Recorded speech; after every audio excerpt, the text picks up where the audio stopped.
আজ তোমাদের জৈব রসায়ন নিয়ে আলোচনা করব। জৈব রসায়নে ল্যাবোসিয়ে যেটা বলেছিলেন যে জৈব রসায়ন আসলে প্রকৃতিজাত যে পদার্থ তাকে দুইভাবে ভাগ করা যায়। একটা হচ্ছে জৈব পদার্থ, একটা হচ্ছে অজৈব পদার্থ। বার্জেলিয়াস বললেন 1815 খ্রিস্টাব্দে যে তার প্রাণশক্তি তত্ত্ব। প্রাণশক্তি তত্ত্বটা কি? যে ওই যে জৈব পদার্থগুলি, ওগুলি প্রাণ শক্তি অর্থাৎ প্রাণ আছে এমন উদ্ভিদ বা প্রাণী, এই প্রাণ শক্তির ফলেই এই জৈব পদার্থগুলোই পাওয়া যায়। এই ধারণা দীর্ঘদিন পর্যন্ত এই ধারণায় মনে হয়েছিল যে এটাই ঠিক। পরবর্তীকালে যখন ফ্রেডেরিক ভোলার 1828 খ্রিস্টাব্দে তিনি সর্বপ্রথম অ্যামোনিয়াম সায়ানেটকে উত্তপ্ত করে দেখলেন যে একটা যৌগ তৈরি হলো, সেটা হলো ইউরিয়া, যেটা কেবলমাত্র স্তন্যপায়ী প্রাণীর মূত্রে পাওয়া যায়। সুতরাং এটা প্রাণীর দেহে পাওয়া যায়, অতএব এটা জৈব পদার্থ।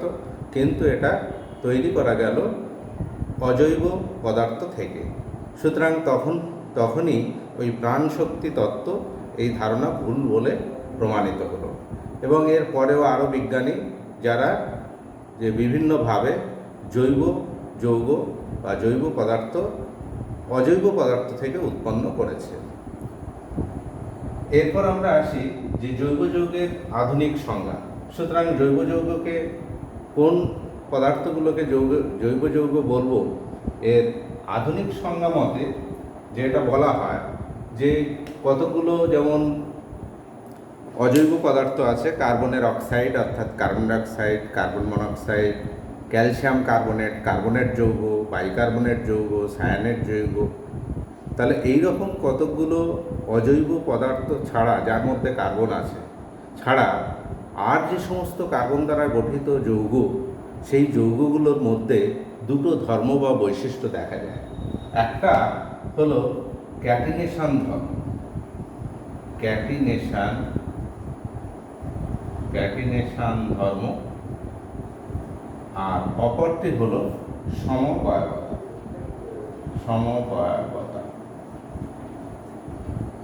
এই সমবয়বতা এবং ক্যাটিনেশন ধর্ম এটা বলেছি, এটা হলো ইউরিয়া। এই ইউরিয়ার সংকেত, এটা তোমরা জানো, লাইফ সায়েন্সে পড়েছো। ক্যাটিনেশন ধর্মটা কি? কার্বন কার্বন পরমাণুর মধ্যে যে এই কার্বন কার্বন পরমাণুর মধ্যে যে তারা পরস্পর নিজেদের মধ্যে এইভাবে যে যুক্ত হয়, তারা চেন আকারে এইভাবে যুক্ত হতে পারে। কার্বন কার্বন পরমাণুর মধ্যে এটা এক বন্ধন বা এরকম দ্বিবন্ধন, এক বন্ধন নিয়ে এরকম চেন। আবার যে নিজেদের মধ্যে এরকম বদ্ধ শৃঙ্খল অর্থাৎ বদ্ধ চেন এরকমও হতে পারে।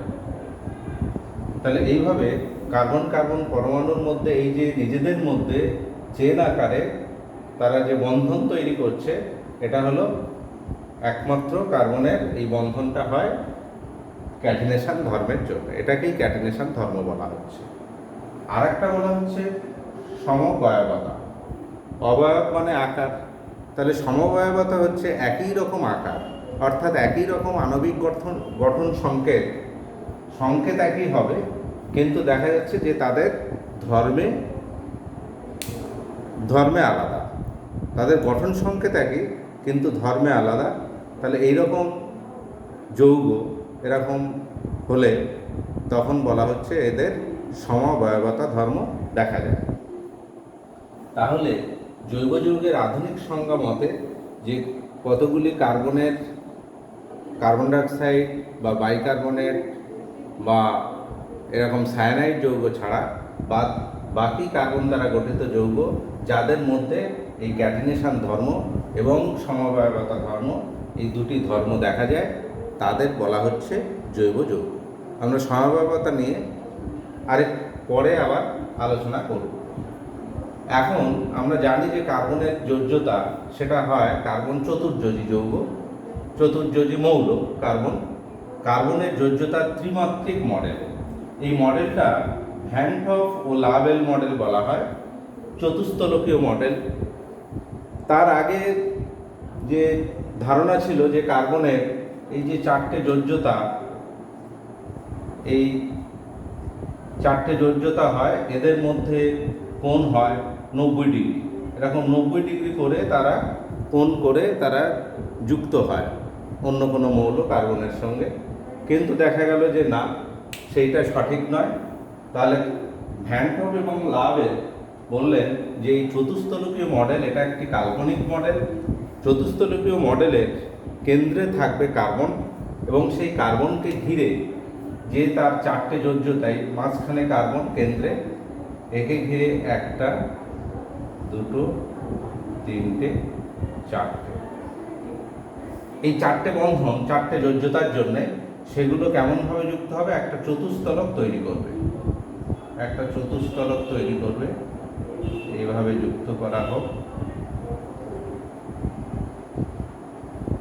এইভাবে, এই চতুস্তলকীয় মডেল।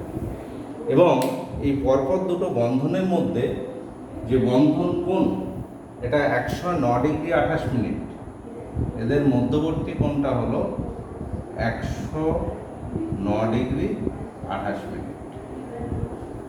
যে পরবর্তীকালে এই চতুস্তলকীয় মডেলের সাহায্যে সবগুলোই কার্বনের বিভিন্ন যে যৌগগুলোর ব্যাখ্যা দেওয়া যায়। তাহলে ভ্যান টপ ও লাভেলের চতুস্তলকীয় মডেল। তো সেই ক্ষেত্রে যে কতগুলো কার্বন কার্বনের মধ্যে যে বন্ধনগুলো দেখা যায়, সেটা হয় 3 রকম বন্ধন দেখা যায় এই কার্বন কার্বন পরমাণুর মধ্যে। একটা হচ্ছে তাদের মধ্যে এক বন্ধন, কার্বন কার্বন পরমাণুর মধ্যে দ্বিবন্ধন, কার্বন কার্বন পরমাণুর মধ্যে ত্রিবন্ধন। সর্বোচ্চ 3টে বন্ধন হতে পারে নিজেদের মধ্যে, দ্বিবন্ধন এবং এক বন্ধন। এবার দেখা যায় যে কার্বন কার্বন এক বন্ধনগুলি, কার্বন কার্বন এক বন্ধন, দ্বিবন্ধন এবং ত্রিবন্ধন, এটি চতুস্তলকের সাহায্যে আমরা ব্যাখ্যা করতে পারি। কার্বন কার্বন এক বন্ধন যখন হয় দুটি কার্বন পরমাণুর মধ্যে, এই এক বন্ধন, তাহলে এই চারটি, এখানে এই কার্বনের সঙ্গে 1, 2, 3, 4, যখনই এদের মধ্যে এটা হয় এই কার্বনের সঙ্গে, তখন কিন্তু এর সঙ্গে চতুস্তলকীয় মডেল হবে। এই কার্বন পরমাণু এটা মডেলের শীর্ষে থাকবে, চতুস্তলকে এই শীর্ষে, এদের মধ্যে এই চতুস্তলক। তাহলে এই কার্বন পরমাণুর সঙ্গে একটা চতুস্তলক হবে। তেমনি এই কার্বনের সঙ্গে হবে একটা, এর সঙ্গে এর সঙ্গে এই, তাহলে এদিকে একটা চতুস্তলক, এদিকে একটা চতুস্তলক, এবং যাদের মধ্যবর্তী কোণ হবে 109 ডিগ্রি 28 মিনিট। তাহলে এইভাবে এটা দুটো কার্বন পরমাণুর মধ্যে এক বন্ধন। যখন দুটো কার্বন পরমাণুর মধ্যে দ্বিবন্ধন হবে, তখন এর ব্যাখ্যাটা আমরা এইভাবে করতে পারি যে কার্বন কার্বন পরমাণুর মধ্যে দ্বিবন্ধন, কার্বনের চারটে যোজ্যতা, একটা, দুটো, তিনটে, চারটে, এই কার্বন পরমাণু একটা, দুটো, তিনটে, চারটে। তাহলে এই যে দুটো বন্ধন এরা মিশে, এটা একটা বন্ধন, এটা একটা বন্ধন তৈরি হচ্ছে এর এখানে। তাহলে হলো কার্বন কার্বন পরমাণুর মধ্যে এই দ্বিবন্ধন, এখানে থাকছে দুটো হাইড্রোকার্বনে, দুটো হাইড্রোজেন, এবং এদের মধ্যবর্তী কোণ হবে তখন 120 ডিগ্রি। এদের মধ্যবর্তী কোণ 120 ডিগ্রি। এই বন্ধনের সঙ্গে এই বন্ধন 120 ডিগ্রি, বা এর সঙ্গে এটা 120 ডিগ্রি। এটা হলো কার্বন কার্বন পরমাণুর দ্বিবন্ধন। কার্বন কার্বন পরমাণুর মধ্যে ত্রিবন্ধন,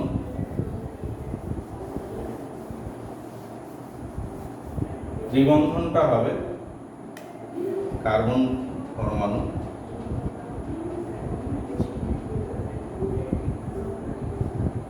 অর্থাৎ এদের মধ্যে এটা হলো সরলরৈখিক এবং এদের মধ্যবর্তী কোণ হবে 180 ডিগ্রি। তাহলে এইভাবে কার্বন কার্বন পরমাণুর মধ্যে এই চতুস্তলকীয় মডেলের সাহায্যে এইভাবে ব্যাখ্যা করা যায় যে যখন দ্বিবন্ধন হচ্ছে তখন বন্ধন কোণ 120 ডিগ্রি, যখন এটা ত্রিবন্ধন হচ্ছে কার্বন কার্বন পরমাণুর মধ্যে তখন এদের মধ্যবর্তী কোণ হচ্ছে 180 ডিগ্রি। এইবার সমযোজী হাইড্রোকার্বন, আমরা এর আগে যেটা ক্যাটিনেশন ধর্ম এবং সমবায়তা এই দুটো আবার আমরা পরবর্তীকালে আলোচনা করব। সমযোজী হাইড্রোকার্বনের গঠন, সমযোজী হাইড্রোকার্বনের গঠন। সমযোজী হাইড্রোকার্বন বলতে যে আমরা লিখতে পারি CH4, এটা হলো methane, C2H6 ethane, C2H4 ethylene, এগুলো এদের সাধারণ নাম। C2H2 acetylene.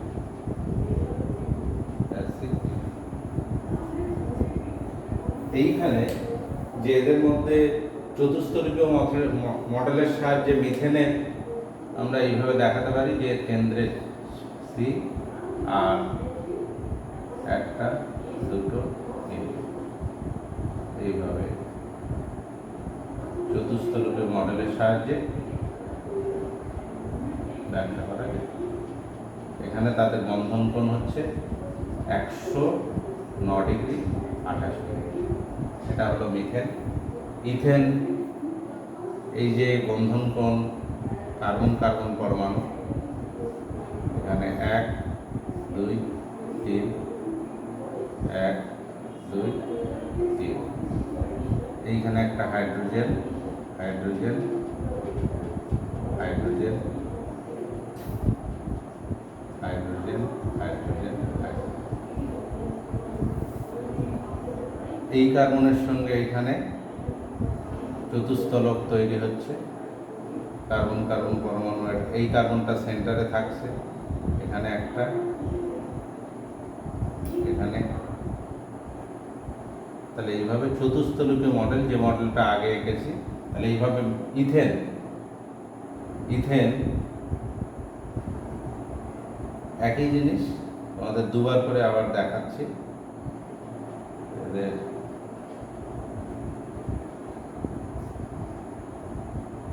এই চতুস্তলকীয় মডেল, তাহলে ইথেন যখন হচ্ছে C2H4, এইখানে দুটো কার্বন পরমাণু, তাহলে তাদের মধ্যে বন্ধন হচ্ছে কার্বন কার্বন পরমাণুর মধ্যে একটা বন্ধন, এখানে 3টে হাইড্রোজেন, এখানে 3টে হাইড্রোজেন।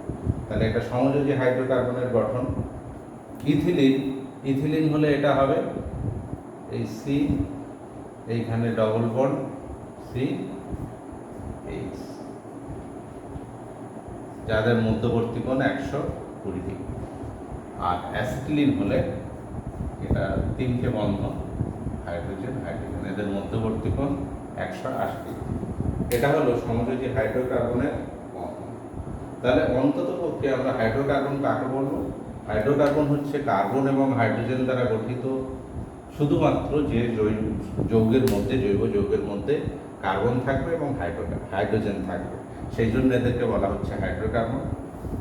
তো যে সমস্ত যৌগের মধ্যে অন্তত একটা এক বন্ধন, সবগুলোই হচ্ছে এক বন্ধন থাকবে, আর যে যৌগের মধ্যে অন্তত পক্ষে কার্বন কার্বন পরমাণুর মধ্যে একটা দ্বিবন্ধন থাকবে, আর কার্বন কার্বন পরমাণুর মধ্যে অন্তত পক্ষে একটা ত্রিবন্ধন থাকবে। তাহলে এইভাবে দেখা যায় যখন দ্বিবন্ধন যুক্ত হাইড্রোকার্বন, মানে দুটো কার্বন পরমাণুর মধ্যে অন্তত একটা দ্বিবন্ধন থাকতেই হবে, তখন সেটাকে আমরা বলবো দ্বিবন্ধনযুক্ত হাইড্রোকার্বন। আর কার্বন কার্বন পরমাণুর মধ্যে 3টি বন্ধন থাকবে, ত্রিবন্ধন। তাহলে এইভাবে এক বন্ধন, দ্বিবন্ধন এবং ত্রিবন্ধন, এইভাবে হাইড্রোকার্বনগুলো যুক্ত হতে পারে। এরপরে আমরা নেক্সট বলছি, এটা তাহলে তোমাদের আশা করি বুঝতে অসুবিধা হলো না, যে জৈব যৌগ প্রকাশের এটা আমরা কিভাবে প্রকাশ করব। জৈব যৌগ প্রকাশের পদ্ধতি। এখন জৈব যৌগকে যে প্রকাশ করা হয়, ধরা যাক একটা সংকেত লিখলাম C2H6O, এটা হলো এর আণবিক সংকেত। আণবিক সংকেত, জলের আণবিক সংকেত H2O, তেমনি এখানে একটা লেখা হলো C2H6O, এটা একটা যৌগ। তাহলে এই যে আণবিক সংকেতটা দেখা যায় জৈব যৌগ যখন আমরা ব্যাখ্যা করি বা জৈব যৌগ আলোচনা করি, তখন তার আণবিক সংকেত কিন্তু খুব একটা কাজে আসে না। এক্ষেত্রে যেটা কাজে লাগবে সেটা হলো এর গঠন সংকেত। এখন এই যৌগটাকে আমরা লিখতে পারি এরকম, যে একটা হলো CH3CH2OH, আবার এটাকে লিখতে পারি CH3OCH3। তাহলে এখানে দেখা যাচ্ছে যে এর নাম হলো ইথাইল অ্যালকোহল, সাধারণ নাম ইথাইল অ্যালকোহল। এর নাম হলো ডাইমিথাইল ইথার। তাহলে দেখা যাচ্ছে যে আণবিক সংকেতের সাহায্যে শুধুমাত্র এই যৌগটাকে বোঝা যাচ্ছে না, কারণ C2H6 হলে এখানে দেখা যাচ্ছে দুরকম এটা যৌগ হচ্ছে। সুতরাং বলা যেতে পারে যে শুধুমাত্র আণবিক গঠন সংকেতের সাহায্যে এটা খুব একটা কাজে আসে না। কিন্তু এমনি ক্ষেত্রে যে অজৈব যৌগগুলো, সেগুলো কিন্তু যে কোনো একটা সংকেত যদি লিখি, আমরা যেমন বলছি জল বা নাইট্রিক অ্যাসিড HNO3, শুধু এই সংকেত মানে একটাই বোঝাবে নাইট্রিক অ্যাসিড, অতএব ওক্ষেত্রে আণবিক সংকেত বলাটা ঠিক আছে। ফলে এক্ষেত্রে আণবিক সংকেত যেটা, সেটা কিন্তু খুব একটা কাজে আসে না, এটা আমাদের দেখাতে হবে এটা গঠন সংকেত। এটা যেটা লেখা হলো গঠন সংকেত। এখন এই গঠন সংকেতটাকে আরেকটু বিস্তৃতভাবে আমরা লিখতে পারি। সেটা কিভাবে লিখতে পারি সেটা আমরা দেখে নিই। যে CH3CH2OH, এটাকে এরকম লিখতে পারি, এই CH3 কার্বনের 4টে বন্ধন, এই 3টে বন্ধন, 3টে হাইড্রোজেন, এখানে একটা কার্বন, এরপরে 2টো হাইড্রোজেন, তারপর OH, অক্সিজেনের যোজ্যতা 2। তাহলে CH3CH2OH অর্থাৎ ইথাইল অ্যালকোহলের এটা গঠন সংকেত। Dimethyl ether CH3OCH3।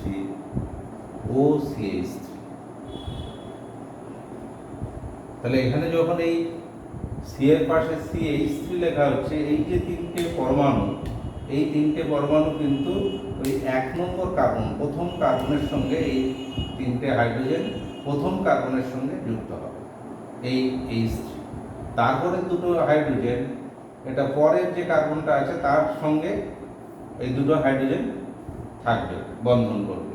তারপরে আছে OH একই রকমভাবে CH3OCH। তাহলে এটা গেল গঠনমূলক সংকেত। এইভাবেও লেখা যায়, আরেকটু বড় করে লিখলে এটা হলো এর গঠনমূলক সংকেত। এখন এইটাকে আমরা বলতে পারি, এটা অ্যাকচুয়ালি ড্যাশ চিহ্নের সাহায্যে লেখা হয়েছে। এই যে 1 বন্ধন, এটা ড্যাশ ড্যাশ ড্যাশ আকারে লেখা হয়েছে, ড্যাশ চিহ্ন।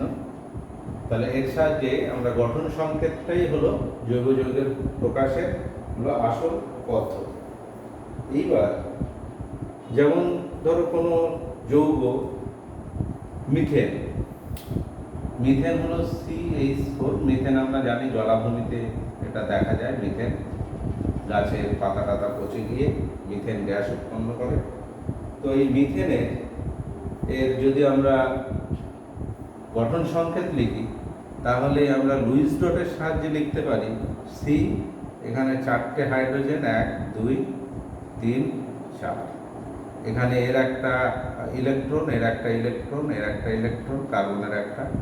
এইভাবে কি হয়, তারা সমযোজী বন্ধনে, এটা লুইস ডট। আর এটাকে আরেকভাবে লিখতে পারি সি, এইভাবে, এটা এক বন্ধনের সাহায্যে, এটা ড্যাশ, এটা হলো যে ড্যাশ চিত্র। তাহলে এটা হলো ডট চিত্র, ডট চিত্র, এটা হলো ড্যাশ চিত্র, ড্যাশ। তাহলে দুরকম ভাবে হয়।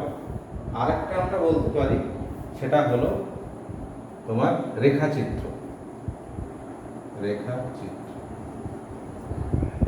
C2H4 যেমন দেখানো হলো, তেমনি আমরা ধরো আরেকটা বলছি, এই C2H5OH, এটা ড্যাশ চিত্র।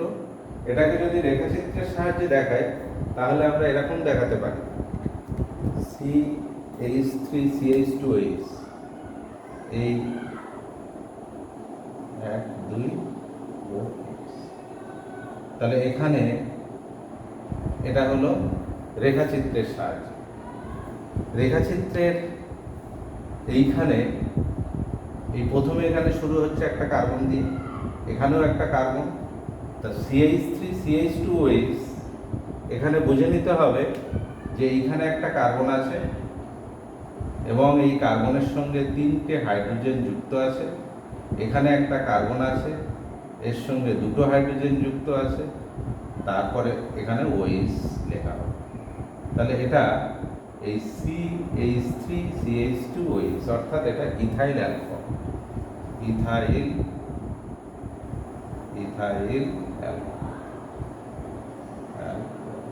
ইথাইল অ্যালকোহলের এটা আমরা যে চিত্রটা আঁকলাম, সেটা হলো যে বন্ড লাইন, রেখাচিত্র বলি, বা এটাকে বলা হয় বন্ড লাইন। বন্ড লাইনের সাহায্যে আরো সংক্ষেপে এটাকে প্রকাশ করা হয়। তখন কিন্তু এগুলো লেখা হয় না, এগুলো বোঝানোর জন্য আমি দিলাম। শুধুমাত্র এই লাল অংশটুকুর সাহায্যেই, এই বন্ড লাইনের সাহায্যেই কোনো জৈব যৌগকে এটাকে লেখা হয়। এখন যেমন CH4 হলো মিথেন, ইথেন হলো, ইথেনের সংকেত, C2H6, এটা হলো ইথেন। এই নামগুলো আমাদের আস্তে আস্তে পরিচিত হবে। তাহলে ইথেনকে যদি আমরা এই বন্ড লাইনের মাধ্যমে দেখাই, তাহলে এরকম লিখতে পারি, এই।